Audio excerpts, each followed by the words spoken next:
दैनंदिन जीवन में योग, स्वामी ब्रह्मेशानंद। द्वितीय भाग, द्वितीय अध्याय। सत्यमेव जयते। सत्य के संबंध में कौन नहीं जानता। जो पहला पाठ बालक अपनी माँ की गोद में या शिष्य गुरु के आश्रम में सीखता है, वह है सत्यम वद धर्मम चर। प्रत्येक सभ्य एवं संस्कृति समाज में सत्य को इतना महत्व दिए जाने पर भी दैनंदिन जीवन में जितना निरादर सत्य का होता है, संभवतः उतना और किसी नैतिक आदर्श का नहीं। इसका क्या कारण है? इसे समझने के लिए हमें सत्य के अर्थ एवं स्वरूप की गहराई में जाना होगा। सत्य के विभिन्न अर्थ। सामान्यतः सत्य को सत्य बोलने के अर्थ में ही समझा जाता है। यह योग के अहिंसादि 5 यमों में से एक है। व्यासदेव सत्य की इस प्रकार से परिभाषा करते हैं। सत्यम यथार्थे वाग्मनसे यथा दृष्टम यथा नूमितम यथा श्रुतम तथा वाग्मनश्रेति, अर्थात यथाभूत अर्थयुक्त वाक्य और मन ही सत्य है। अर्थात जो कुछ भी दृष्ट, अनुमित अथवा श्रुत हुआ है, उसी प्रकार का वाक्य और मन अर्थात कथन और चिंतन सत्य है। इस परिभाषा का विश्लेषण करने पर हम पाएंगे कि सत्य के 2 अंग हैं। पहला वह वास्तु स्थिति अथवा सत्ता जिसके अनुरूप मन और वाणी हो, और दूसरा मन और वाणी का यह आचरण जो सत्य के अनुरूप हो। सत्य का उपयोग सत्य या सत्ता के अर्थ में भी होता है और मन और वाणी से उसकी स्वीकृति भी होती है। यही एकमात्र यम है जिसका एक साध्य और साधन पक्ष, तथ्य तथा आचरणीय पक्ष दोनों हैं। एक उदाहरण से इसे समझने का प्रयत्न करें। एक मेज पर एक घड़ी पड़ी है। मेज तथा उस पर घड़ी की उपस्थिति एक सत्य है। साथ ही हमारे मन द्वारा उसकी स्वीकृति तथा वाणी द्वारा उसका प्राकट्य भी सत्य कहलाता है। सत्य के इन दोनों पक्षों को भली भांति समझना आवश्यक है। सत्य, सत्य या सत्ता के अर्थ में उपर्युक्त परिभाषा में 3 प्रकार के सत्यों का संकेत दिया गया है: दृष्ट, अनुमित और श्रुत। ये तीनों ही हमारे प्रमा या सत्य ज्ञान के साधन हैं तथा प्रमाण कहलाते हैं। नेत्रादि ज्ञानेंद्रियों के माध्यम से प्राप्त सत्य ज्ञान प्रत्यक्ष प्रमाण कहलाता है। लिंग या लक्षण की सहायता से अनुमित ज्ञान अनुमान प्रमाण कहलाता है। फिर शास्त्र या आप्त पुरुषों के वचनों से भी हमें सत्य का ज्ञान होता है। यह प्रमाण शब्द प्रमाण या श्रुति प्रमाण कहलाता है।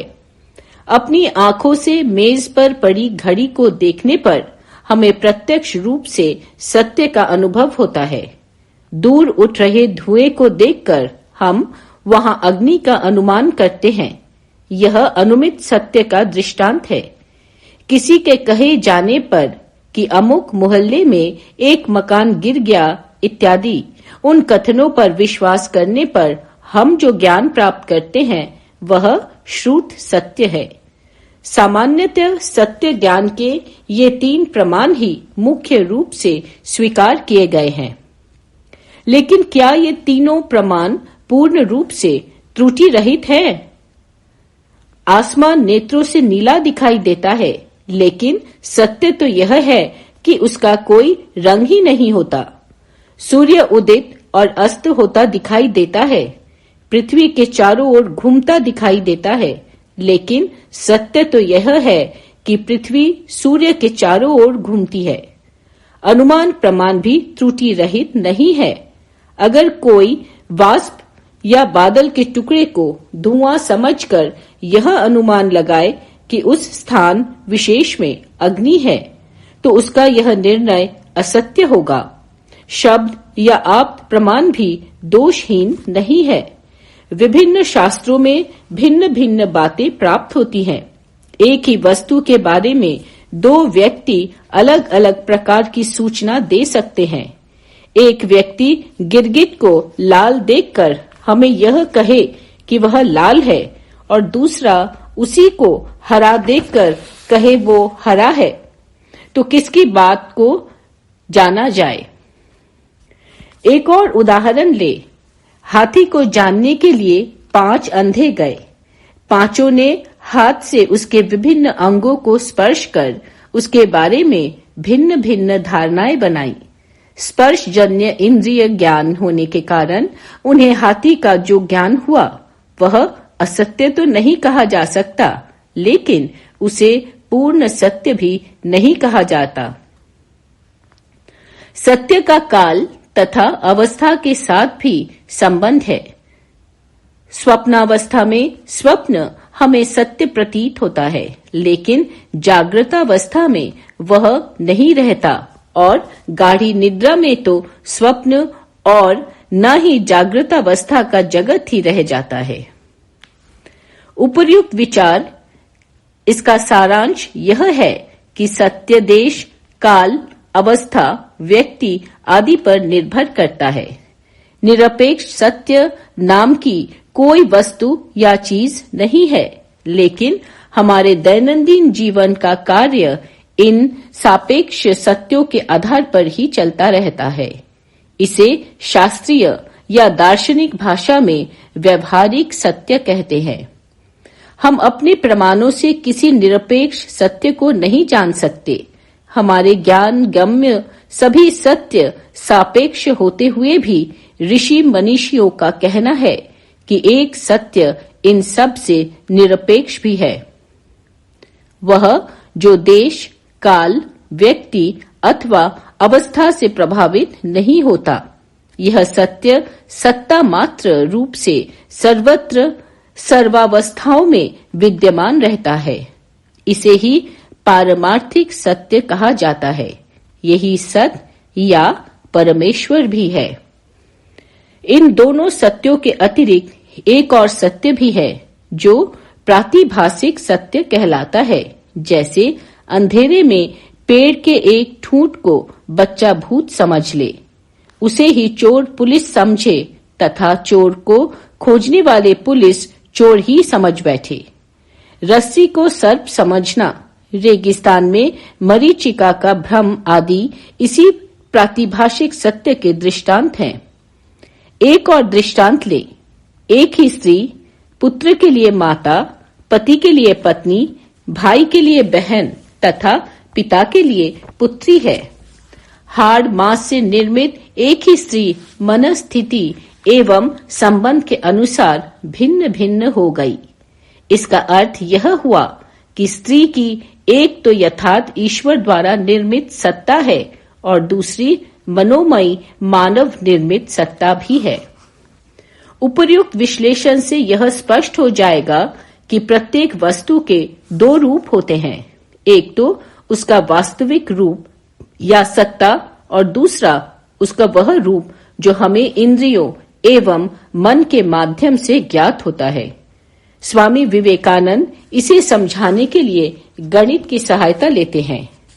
मान लीजिए कि क वस्तु का वास्तविक स्वरूप है, ख हमारा मन है, तो हम यह कह सकते हैं कि हमें जिसका ज्ञान होता है वह है क जोड़कर ख।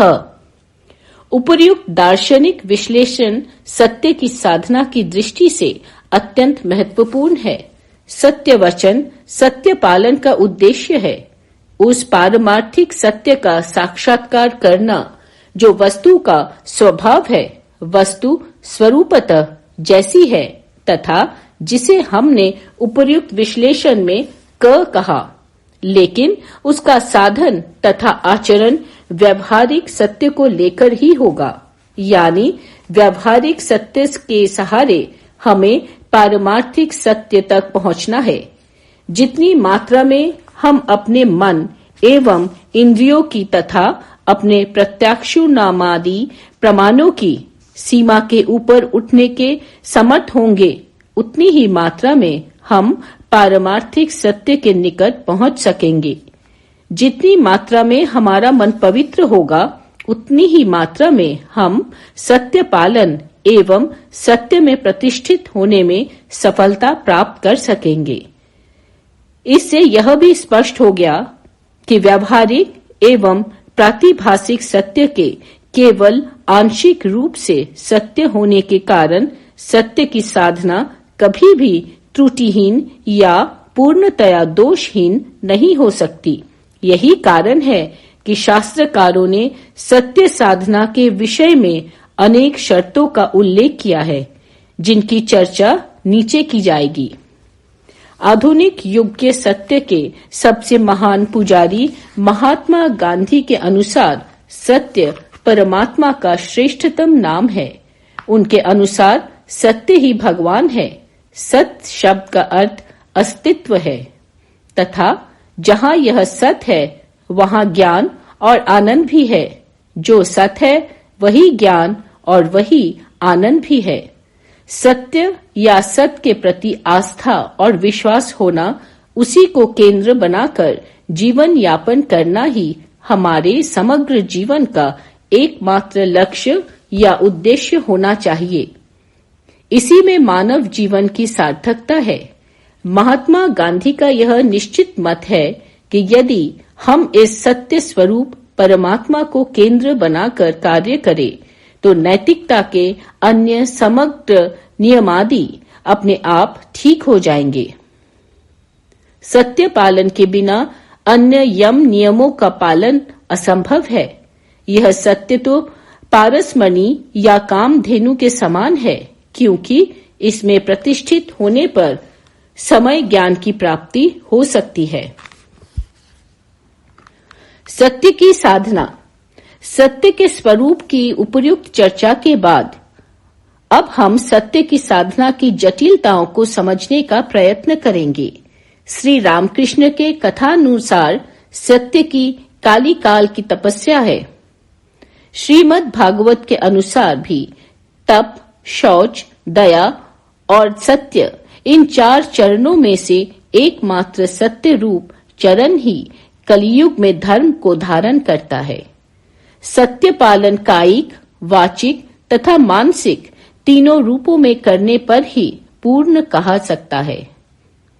कायिक या व्यावहारिक जीवन में सत्याचरण का अर्थ है जैसा मुंह से बोला गया है उसी के अनुसार आचरण करना। सामाजिक नियम और मर्यादाओं का पालन, व्रत या प्रतिज्ञाओं का दृढ़ता पूर्वक पालन आदि इसी के अंतर्गत आते हैं। हरिश्चंद्र, भीष्म पितामह आदि इस व्रत रूप या प्रतिज्ञा रूप सत्य के पालन के कारण ही महान सत्यवादियों के रूप में आदरणीय हैं। पवित्रता स्त्री द्वारा अग्नि के समक्ष पातिव्रत्य की प्रतिज्ञा करने पर उसे आजन्म पालन करना भी सत्य की साधना का अंग है। उपर्युक्त दृष्टांत किसी सत्य या प्रतिज्ञा के पालन से संबंधित है, लेकिन सत्य के साधक को अपने मुंह से निकले शब्दों के अनुरूप दैनंदिन जीवन में भी आचरण करना होगा। इसके अनेक दृष्टांत श्री रामकृष्ण के जीवन में हमें मिलते हैं। एक दिन उनके मुंह से अनायास निकल पड़ा कि अमुक के घर पर पूरी नहीं खाएंगे। इस कथन की रक्षा के लिए उन्होंने केवल मिठाइयों से ही पेट भरा। अगर वे कह बैठते कि मैं शौच को जाऊंगा, तो शौच का वेग न होने पर भी सत्य की रक्षा के लिए जल पात्र लेकर शौच के स्थान तक जाते थे। किसी बात का 3 बार मुंह से उच्चारण कर देने पर वह उनके लिए त्रिसत्य या अकाट्य सत्य हो जाती थी। एक ईर्ष्यालु पुजारी ने एक बार श्री रामकृष्ण पर पद प्रहार किया था। श्री रामकृष्ण जानते थे कि यदि यह बात उनके परम भक्त मथुर बाबू को ज्ञात हो जाए तो वे उस पुजारी को कठोर दंड दिए बिना नहीं रहेंगे। लेकिन करुणावतार श्री रामकृष्ण यह नहीं चाहते थे, अतः यह बात उनके मुंह से न निकले, इस उद्देश्य से उन्होंने अपने भांजे हृदय के सामने 3 बार कहा, पुजारी ने लात मारी है, यह बात मैं किसी से नहीं कहूंगा। इस तरह त्रिसत्य करने के बाद वे निश्चिंत हो गए तथा वह बात कभी उनके मुंह से नहीं निकली। श्री रामकृष्ण के एक शिष्य लाटू महाराज एक रात बरसते पानी में भीगते तथा घुटनों भर जल पार करके एक भक्त के यहाँ गए, क्योंकि उन्होंने उसे कहा था कि वे उसके यहाँ उस समय आएंगे। इस घटना के विषय में पूछने पर बाद में लाटू महाराज ने कहा था कि इस तरह की वचनबद्धता मात्र ही सत्य नहीं है। सत्य का अर्थ है अपनी अंतरात्मा का अनुगमन करना। यही बात महात्मा गांधी भी कहते हैं। उनके अनुसार सत्य पालन का अर्थ है जिसे हम सत्य एवं न्याय समझते हैं, उसका अनुगमन करना, उसके अनुरूप आचरण करना। पातंजल योग शास्त्र के अनुसार सत्य अहिंसादि 5 यमों में दूसरा यम है। अहिंसा सत्यास्तेय ब्रह्मचर्य अपरिग्रह यमा। अहिंसा को यमों में सर्वोच्च एवं प्रथम स्थान दिया जाता है, लेकिन महात्मा गांधी प्रथम स्थान सत्य को प्रदान करते हुए कहते हैं कि सत्य और अहिंसा एक ही सिक्के के 2 पहलुओं की तरह अभिन्न है। उनके अनुसार यदि सत्य परमात्मा है तो अहिंसा सार्वभौमिक प्रेम है। सत्य स्वरूप परमात्मा साध्य है तथा अहिंसादि अन्य यम उसके साधन हैं। उनके मतानुसार ब्रह्मचर्यादि अन्य यमों का पालन किए बिना यथार्थ सत्य का पालन संभव नहीं है। सत्य का अनुसरण करना इतना आसान भी नहीं है जितना आपात दृष्टि से प्रतीत होता है। स्वयं गांधी जी का कथन है कि यदि सत्य पालन पुष्पों की सेज के समान होता तो सभी उसका अनुसरण कर लेते। हमें सदा सत्य का पालन करना चाहिए, भले ही प्रलय ही क्यों न हो जाए। वाचिक सत्य। वाणी का सत्य सत्य की साधना का एक महत्वपूर्ण अंग है। सत्य वचन के संबंध में व्यासदेव ने कुछ महत्वपूर्ण शर्तें बताई थी। यथाभूत अर्थयुक्त वाक्य और मन ही सत्य है, अर्थात जो कुछ दृष्ट, अनुमित अथवा श्रुत हुआ है उसी प्रकार का वाक्य और मन अर्थात कथन और चिंतन सत्य है। अपने ज्ञान की संक्रांति के लिए जो वाक्य कहा जाए वह वाक्य वचनापरक या भ्रांतिकारक या श्रोता के लिए अर्थ शून्य न हो। वह वाक्य सर्वभूत का उपघातक न होकर उपकार के लिए प्रयुक्त होना चाहिए, क्योंकि यदि वाक्य कहने पर किसी की हानि हो जाए तो वह सत्य पुरुष पुण्य नहीं बल्कि पाप ही होता है। अतएव विचार पूर्वक सर्वभूत हित जनक सत्य वाक्य ही कहना चाहिए। सत्य की उपर्युक्त व्याख्या के अनुसार सत्य वचन 3 शर्तें हुई। प्रथम, वचन तथ्यानुरूप हो। द्वितीय, वचन वचनापरक या भ्रांतिकारक न हो तथा तृतीय, वह सर्वभूत उपकारक हो। ठीक ठीक सत्य बोल पाना कितना कठिन है इसका संकेत हमें निम्न घटना से प्राप्त होता है। श्री रामकृष्ण ने एक दिन अपने शिष्य राखाल, जो आगे चलकर स्वामी ब्रह्मानंद के नाम से विख्यात हुए, उनसे कहा कि आज मैं तेरा मुंह नहीं देख पा रहा हूँ। तेरे मुंह पर एक काली मासी छाई हुई है। कहीं आज तूने कोई बुरा काम तो नहीं किया? राखाल सोचने लगे, किंतु उन्हें किसी अनुचित कृत्य का स्मरण नहीं हुआ। तब श्री रामकृष्ण ने पूछा कि आज तूने किसी से झूठ तो नहीं बोला है? तब राखाल को याद हो आया कि हंसी मजाक में उन्होंने एक असत्य बात कह दी थी। इस पर श्री रामकृष्ण ने कहा कि आगे से हंसी मजाक में भी कभी झूठ मत बोलना। हंसी के अतिरिक्त भय, लोभ, मोह आदि के द्वारा प्रेरित होकर भी व्यक्ति झूठ बोल देता है। ईसा मसीह के प्रमुख शिष्य पीटर ईसा के बंदी बनाए जाने के बाद भय के कारण 3 बार झूठ बोले कि मैं ईसा को नहीं जानता। अतः सत्य वचन के लिए भय, लोभ आदि पर विजय प्राप्त करना आवश्यक है। उत्तेजित होने पर भी व्यक्ति अपने मुंह से अनाप शनाप बकने लगता है। अतः गीता में अनुद्वेगकरम वाक्यम सत्यम प्रियहितम च यत् को वाणी का तप कहा गया है। सत्य वचन की इस कठिनाई के कारण बहुत से लोग मौलावलंबन करते हैं। वस्तुतः सत्य वचन की पहली सीढ़ी मौन तथा मित भाषण ही है। मौन रहने का अभ्यासी साधक ही सावधानी पूर्वक तथा संयत वचन बोल सकता है। अधिकांश लोगों के लिए सत्य का इतनी कड़ाई से पालन संभव नहीं होता।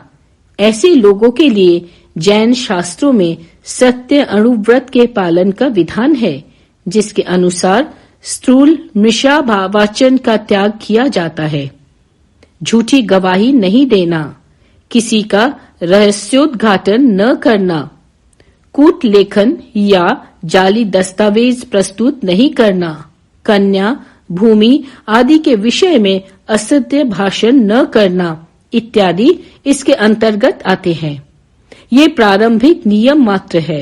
अंततः साधक को सत्य का पूर्ण आचरण या सत्य महाव्रत के पालन की उच्चतम सीढ़ी पर चढ़ना होता है।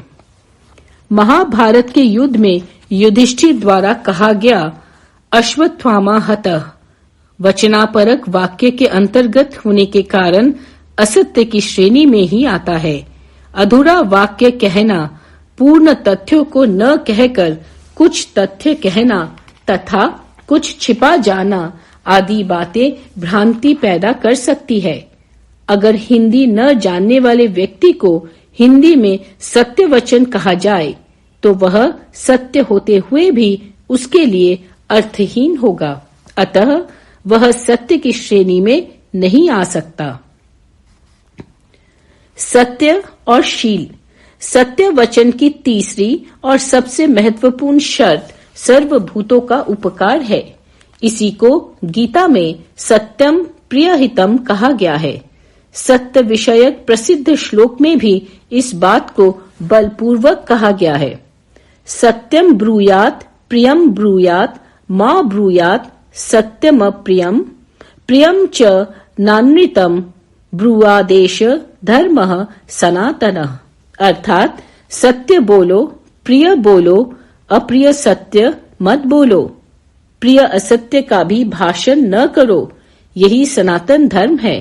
कुछ लोगों का तो कहना है कि भूत हित ही सत्य की एकमात्र कसौटी है। न तत्व वचनम सत्यम न तत्व वचनम मृषा यद भूत हित मत्यंत्यम एतत् सत्यम मतम मम। सत्य के साथ प्रियत्व या लोकहितकारित्व के महत्व को रामचरितमानस के धर्मरथ प्रसंग में भी प्रदर्शित किया गया है, लेकिन वहां इसे शील की संज्ञा दी गई है। धर्मरथ के ऊपर सत्य और शील रूपी ध्वजा व पताका होनी ही चाहिए। सौरज धीरज जेहि रथ चाका सत्यशील दृढ़ ध्वजा पताका। सत्य की सबसे बड़ी समस्या यह है कि वह अधिकांशतः कटु होता है। मृत्यु, जरा, व्याधि, जगत की अनित्यता आदि सत्य अत्यंत अप्रिय है। व्यवहारिक जीवन में वचनबद्धता, व्रत पालन आदि भी कठोर एवं शुष्क होते हैं। यही बात सत्य वचन के संबंध में भी है। सत्य पालन एवं सत्य वचन व्यक्तिगत आदर्श के रूप में महान है, लेकिन वे व्यक्तिनिष्ठ होने के कारण साधक के अहंकार की वृद्धि भी कर सकते हैं। इसके विपरीत शील एक ऐसा लोकपरक आदर्श है जो अहिंसा से संबंधित है तथा सत्य को अहिंसा के साथ जोड़कर अधिक व्यापक बना देता है। उच्चतम पारमार्थिक सत्य तो यह है कि सभी जीवों में भगवान है। मेरी आत्मा समस्त प्राणियों की आत्मा है। अतः कोई भी सत्य जो सर्वभूत स्थित परमात्मा को कष्ट प्रदान करे, सत्य कैसे हो सकता है? यही कारण है कि अहिंसा के बिना सत्य का पालन व वाचन असंभव है। शील स्वभाव की वह सहज मधुरता, विनम्रता, निरभिमानिता है जो किसी दूसरे को कभी कष्ट नहीं पहुंचाना चाहती। शील का भाव है मेरे कारण किसी दूसरे को कष्ट ना पहुंचे। यह सत्य को पूर्णता प्रदान करता है तथा सत्य की कटुता को दूर कर उसे सर्वलोक हितकारी बनाता है। एक दृष्टांत के माध्यम से इसे समझने का प्रयत्न करें। महाराज दशरथ सत्य निष्ठा के एक श्रेष्ठ एवं प्रसिद्ध दृष्टांत हैं।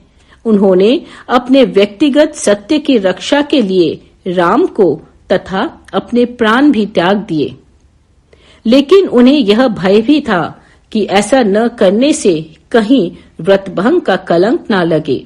इसके विपरीत भरत शीलनिष्ठ महापुरुष हैं। पिता के सत्य की रक्षा के लिए राम ने भले ही वनवास स्वीकार किया, लेकिन भरत ने राज्य स्वीकार नहीं किया। वे समग्र अयोध्या वासियों के साथ श्री राम को वापस लौटा लाने के निश्चय के साथ चित्रकूट जाते हैं, लेकिन उनकी अनिच्छा देखकर अपने निर्णय को त्यागने में उन्हें संकोच नहीं होता। वे किसी भी प्रकार से राम को कष्ट देना या असमंजस की स्थिति में डालना नहीं चाहते।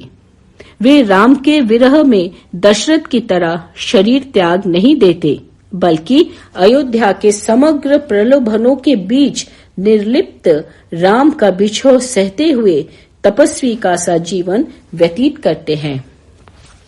सत्य वचन के अपवाद।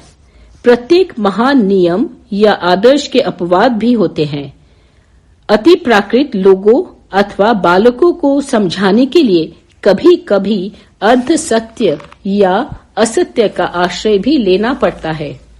बालक नरेंद्र, जो आगे चलकर स्वामी विवेकानंद हुए, बहुत अधिक शैतानी करते थे, तो उनकी माँ उन्हें शांत करने के लिए कहती थी कि यदि तू इस तरह का व्यवहार करेगा तो शिव जी तुझे कैलाश नहीं आने देंगे।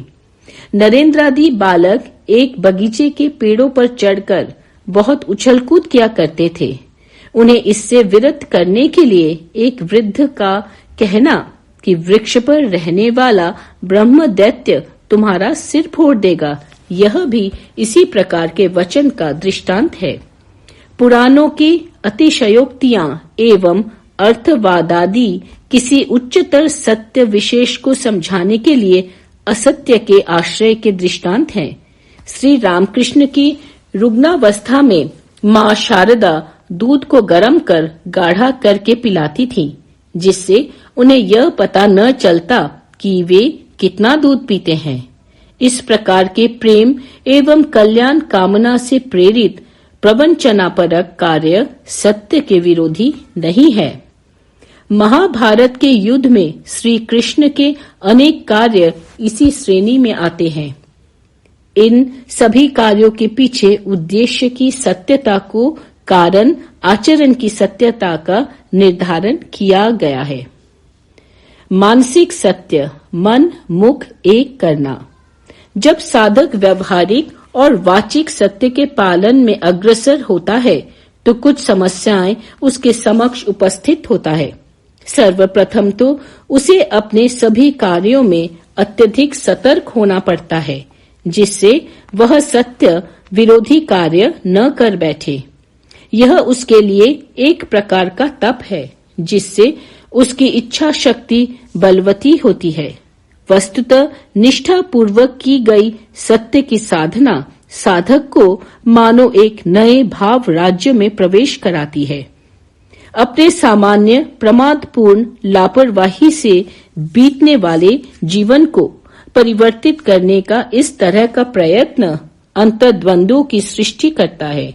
वस्तुतः अति मूढ़ व्यक्ति तथा ब्रह्मज्ञानी पुरुष के अतिरिक्त सभी व्यक्तियों के जीवन में संघर्ष व अंतर्द्वंद होते हैं और साधक जीवन के प्रारंभ में तो वे अनिवार्य ही हैं। प्रथम तो साधक के उच्च आदर्श और उसकी अविजित वासनाओं के बीच संघर्ष होता है। द्वितीयतः सामाजिक मूल्यों एवं व्यक्तिगत आदर्श के बीच भी संघर्ष उपस्थित हो जाता है।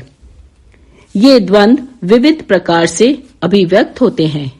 प्रथम प्रकार के अंतर्द्वंद्व विस्मरण जिह्वच्युति अर्थात क्या बोलना चाहते थे, क्या बोल गए तथा असामान्य स्वप्नों के माध्यम से अभिव्यक्त होते हैं। उदाहरणार्थ एक शिष्य ने स्वप्न देखा कि वह गुरु के आदेश की अवज्ञा कर रहा है। दैनंदिन जीवन में गुरु के प्रति अत्यंत श्रद्धायुक्त होते हुए भी उसका यह स्वप्न उसके अंतर मन में प्रसुप्त अवज्ञा के भाव का द्योतक है। दूसरे प्रकार के द्वंद्व अर्थात सामाजिक मान्यताओं एवं स्वयं की इच्छा एवं आदर्श के बीच का द्वंद्व अधिकांशतः कपटाचार का रूप होता है। एक सन्यासी से समाज के एक विशिष्ट प्रकार के आचरण की अपेक्षा करता है, लेकिन यदि तदनुरूप चरित्र निर्माण न हुआ हो तो वह केवल बाह्य आचरण मात्र बनकर रह जाएगा। इस विषय में श्री रामकृष्ण एक बंगाली दोहा कहा करते थे, काने तुलसी मुख हलसा दिघुल घुमोटा नारी पाना पुकुरेर शीतल जल बड़ो मंदकारी। अर्थात ऐसा व्यक्ति जिसने कान में तुलसी खोस रखी हो, जो व्यक्ति अधिक बोलता हो, लंबे घूंघट वाली स्त्री तथा ऐसे सरोवर का जल जिस पर कोई जमी हो, बड़े अनर्थकारी होते हैं। इन सभी वस्तुओं के प्रतीत और यथार्थ में अंतर है। जिस व्यक्ति ने कान में तुलसी लगा रखी है वह धार्मिक न होते हुए भी स्वयं को धार्मिक दिखाना चाहता है। अधिक बोलने वाले व्यक्ति के वास्तविक चरित्र की था नहीं पाई जा सकती। लंबे घूंघट वाली नारी संभवतः असती होते हुए भी स्वयं को अत्यंत लज्जाशीला बताने का प्रयत्न कर रही है तथा जिस सरोवर में काई जमी है उसकी गहराई की था पाना कठिन है। ये दृष्टांत मात्र है, लेकिन सत्य तो यह है कि हम सभी किसी न किसी प्रकार का कपटाचरण करते हैं। समाज हमें अपने व्यक्तित्व के बुरे पक्ष को छिपाकर शुभ पक्ष को व्यक्त करने को बाध्य करता है। श्री रामकृष्ण की भाषा में हमारे मन और मुख एक नहीं होते। श्री रामकृष्ण का आचरण इसके विपरीत था। उन्होंने कभी स्वयं को समाज की मान्यताओं के अनुरूप सजाने संवारने का प्रयास नहीं किया। एक बार वे महर्षि देवेंद्रनाथ ठाकुर से मिलने गए। मुलाकात के बाद महर्षि ने श्री रामकृष्ण को ब्राह्मण समाज की प्रार्थना सभा में सम्मिलित होने का निमंत्रण दिया। श्री रामकृष्ण ने कहा कि वे प्रार्थना सभा में जाने को तैयार है, लेकिन बाबू नहीं बन सकेंगे। भाव अथवा समाधि की अवस्था में उनका बाह्य बोध लुप्त हो जाता है तथा कभी-कभी तो उनका वस्त्र ही शरीर से खिसक कर गिर जाता है। ऐसे में लोग उन्हें अभद्र समझ सकते हैं तथा समाज की मर्यादा भंग हो सकती है। पहले तो महर्षि ने श्री रामकृष्ण की इस आपत्ति को अग्राह्य किया, लेकिन बाद में कहला भेजा कि श्री रामकृष्ण का ब्राह्मण समाज की सभा में न आना ही उचित है। जैसा कि ऊपर कहा गया है, सत्य के साधक उनकी अधिक महत्वपूर्ण समस्या स्वयं के आदर्शों और वासनाओं के बीच अंतर्द्वंद की है। इस संबंध में भी श्री रामकृष्ण की सत्य निष्ठा बाह्य व्यवहार और मानसिक स्थिति के बीच पूर्ण उल्लेखनीय है। श्री रामकृष्ण अखंड ब्रह्मचारी थे, लेकिन उन्होंने पूर्ण काम जय किया है या नहीं, यह जानने के लिए उन्होंने अपनी धर्म पत्नी मां शारदा को अपने पास 9 माह तक रखा था। एक रात्रि को जब मां शारदा उनके पास सो रही थी, तब श्री रामकृष्ण अपने मन को संबोधित करते हुए कहा, रे मन, इसी का नाम नारी शरीर है, जो संसार के सभी लोगों के लिए अत्यंत वांछनीय, प्रिय एवं भोग्य है। तुझे यह धर्म से प्राप्त है। अगर तू चाहता है तो इसका भोग कर, लेकिन इसके भोग से तू भगवान से विमुख हो जाएगा। लेकिन मन में एक बात और बाहर दूसरी बात ऐसा मत कर। स्वयं के मन को इस तरह संबोधित करने के बाद उन्होंने ज्यों ही मां शारदा को देह के स्पर्श करने के लिए हाथ बढ़ाया, त्यों ही उनका मन गहरी समाधि में लीन हो गया। इस दृष्टांत में महत्वपूर्ण बात है श्री रामकृष्ण का अपने मन को संबोधित करके उसे इच्छानुसार आचरण के लिए प्रेरित करना, जिससे बाह्य आचरण और मन की सूक्ष्म वासना में कोई अंतर न हो। अंतर्द्वंदों के इस विस्तारित विश्लेषण का उद्देश्य सत्य साधना के तीसरे और सबसे महत्वपूर्ण पक्ष मानसिक सत्य या मन मुख एक करना की भूमिका तैयार करना है। जब तक हमारा अंतर और बाहर मन और मुख, कथनी और करनी, चिंतन और व्यवहार एक नहीं हो जाता, तब तक हम सत्य प्रतिष्ठ नहीं कहला सकते। चिंतन और व्यवहार के द्वंद्व को दूर करने के लिए पाश्चात्य मनीषियों एवं भारतीय आचार्यों ने नाना उपाय बताए हैं। पाश्चात्य मनोविज्ञान की एक शाखा, जिसे बिहेवियरिस्ट स्कूल कहा जाता है, व्यवहार को महत्व देती है। इस पद्धति में अपने मन को व्यवहार के अनुरूप बनाने का निर्देश दिया जाता है। प्रसिद्ध पाश्चात्य मनोविज्ञ फ्रॉइड वासनाओं को प्रशमित करने के बदले उन्हें खुली छूट देने के पक्ष में है। भोगेच्छा एवं वासनाएं स्वाभाविक रूप से सभी में विद्यमान रहती है। हमारा आचरण यदि हमारे मन में स्वाभाविक रूप से वर्तमान वासनाओं के अनुरूप हो, तो हम अंतर्द्वंदों एवं कुंठाओं के शिकार नहीं होंगे। उन्हें बुरा समझना कुंठाओं को जन्म देता है। एक अन्य पाश्चात्य मनोवैज्ञानिक पद्धति में मन में उठ रहे अंतर्द्वंद्वों, विचारों आदि के निष्पक्ष साक्षी बनने का अभ्यास कराया जाता है, जिससे हम द्वंद्वों के ऊपर उठ सकें। भारतीय पद्धति इन सभी से भिन्न है। इसके अनुसार मन को व्यवहारिक सत्य अथवा वासनाओं अर्थात मानसिक सत्य के अनुरूप रंगने के बदले धीरे धीरे पारमार्थिक सत्य के अनुरूप रंगना पड़ता है। सभी प्रकार के काल्पनिक अलिक चिंतन पर आधारित साहित्य के पठन अथवा अध्ययन का त्याग इसका प्रथम सोपान है। इस तरह के काल्पनिक दीवा स्वप्नों के बदले लौकिक सत्य का चिंतन श्रेष्ठतर है।